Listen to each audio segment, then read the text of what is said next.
Okay, so I've stitched the top and the lining together, and then I've pushed up the front panel and top stitched across the front. I've also gone and stitched down the side of the pocket lining to keep it in place. Makes it easier when you attach it later, just in case you forget that it's there and you don't pull it over, so you might not catch it properly. Okay, so next we're up to the top zipper and the webbing. So this is not tricky, but you just got to remember to do everything in the right order. So the zipper will open up a little. It's going to sit roughly there. You center your zipper. As you can see, there's about 1 centimetre on either side. Now, I have to go and baste that, so I'll do that and I'll be right back. Okay, so I've basted the edge of my connector. It's a little crooked. Anyway, that doesn't matter. You're not going to see it when it's on. So where we put this is underneath the zipper there. So you could actually go and baste it to your zipper if you like, or just leave it like that. I'll go and do that now. Actually, it helps hold it in place. Okay, I'm back again. As you can see, I've basted it to my zipper. It's on the front of the zipper at the end, right at the other end, not the end where it closes. So when we lay it down, both the connector and the zipper pull are laying flat on the top of the panel. Okay, so grab your clips again. Make sure you've left it is centered. You can open your zipper, make it a little easier.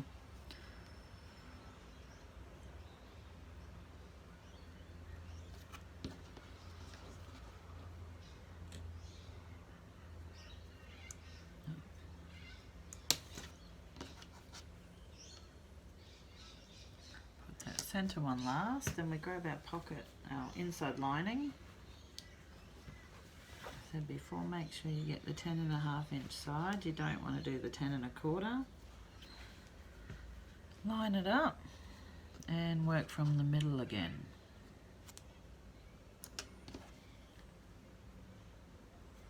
Sandwich that zipper between the exterior and the lining. And then you can use a zipper for it if you want, or like I don't, because like I said, they're 5 inch zippers, so there's plenty of room to use a normal foot on them. And once that's done, you will have your connector in place. So I'll go do that, and I'll bring it back and show you. Okay, so I've stitched the pocket lining, or the inside lining, to the exterior, and as you saw, the zippers sandwiched between and the connector. So close this, close your zipper up, makes it a lot easier to top stitch. Now we're not going to top stitch the lining, so push that out of the way. I find that if I lay it flat like this first,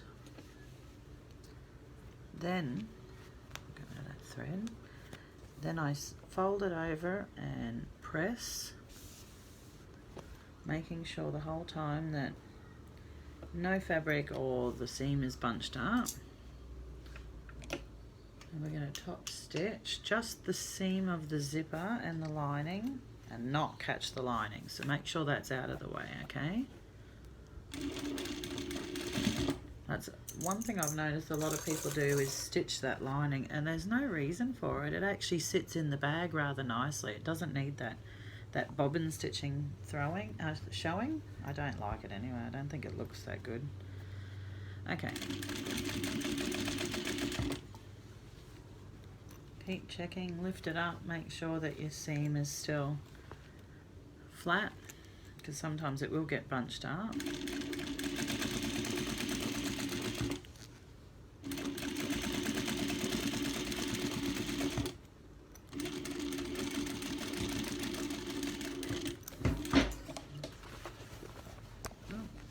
Knocking the camera. As you can tell, I don't have a very good cameraman. I don't have a cameraman. I do this all by myself. My partner is not a computer whiz or a camera person, neither are my kids. I'm the only one in the family who knows how to do all this stuff, so I have to do it all on my own. Luckily I know how to do it. As you can see, there we go. I've top stitched. The seam underneath is all nice and neat. I use a an upholstery thread. So this stuff will not break. It is so strong, which is one good thing, because when I sell my bags, I like to know that they are not going to come undone. Okay, so we've done that now. We've got to attach the back piece and the strap. Okay, so we're putting on the back panel. As you've noticed, I haven't done any of the darts yet. I do them right at the end. I find them easier to do all together instead of cutting them out and sewing them. And you're better off stitching them right at the end anyway, because they will make the fabric a little bit bulky when you're trying to sew. They'll just be not as flat. Okay, so as you've seen me do this before, line it up with your exterior. We really want to make sure that it's even with that. Push your connector down. It's going to be a little awkward, but it can be done. We just got to keep pushing it out of the way. Grab your clip.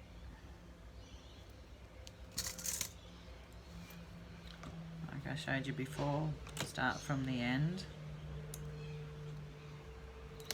These are just little things that I've learned myself, like the easiest way to do it. After doing 20 of them, okay, grab the other lining piece.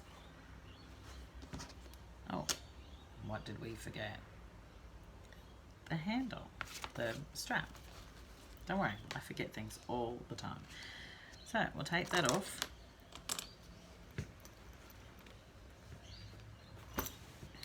We need to put the strap on here. So probably best to go over and baste it, and I'll go and do that and come straight back. Okay, so I've basted the strap to the zipper at about an 1/8 to 1/4. As long as you're not in that, you're not showing on the other side when you attach the other piece. As you can see, the strap is really long and will probably get in the way. So I tend to grab it and fold it up. Grab another clip, and then it's in place. Makes it a bit neater and easier to move around. Plus you don't want to be stitching it accidentally. So we'll start that again. It's either way, you can start from the top or the bottom, like turn it over if you like, whatever's easy for you. So line up there. Plus I like to baste the strap on before I sew it too, because it keeps it in place, otherwise it will go crooked. Make sure those sides are good.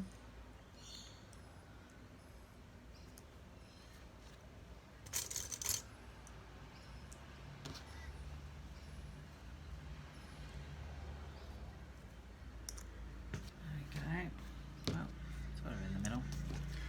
Okay, flip it over. Make sure you grab the right lining side, the 10.5 inch side.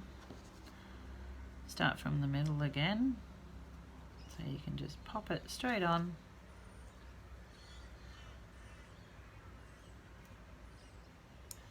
There we go, so you've got the zipper sandwich. As you'll notice, the connector's a little bit annoying, so you've got to sort of keep pushing that down. I'll go over and stitch that, and then you top stitch it the exact same way as you did the other side.